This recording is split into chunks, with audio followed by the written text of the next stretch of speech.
Welcome to Burlap Teachers. Enjoy the video. In this video, I will explain how to make yuzu coffee. First, gather your ingredients: fresh yuzu fruit, your favorite coffee, and a sweetener like honey or simple syrup. You'll need about 1/2 of a yuzu per serving. Next, prepare your coffee using your preferred brewing method, whether it's a hot pour-over or a cold brew concentrate.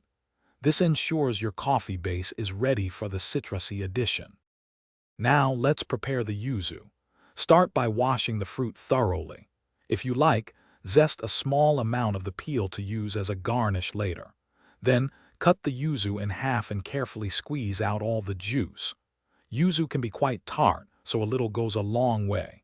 Make sure to strain the juice to remove any seeds or large pulp pieces for a smooth drink.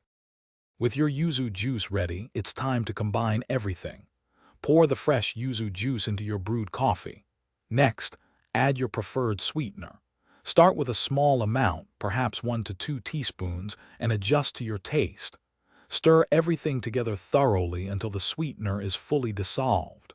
Finally, pour your delicious yuzu coffee over ice for a perfectly refreshing beverage. To truly make this drink your own, feel free to experiment with the ratios. You can adjust the amount of yuzu juice for more or less tartness, and increase or decrease the sweetener to your liking. For an extra special touch, try adding a splash of sparkling water for a delightful fizzy texture. Don't forget to check the description below for links to great deals on coffee gear and other fantastic products, including some amazing socks. Enjoy your unique yuzu coffee creation. Thanks for watching. Consider subscribing if this video helped you.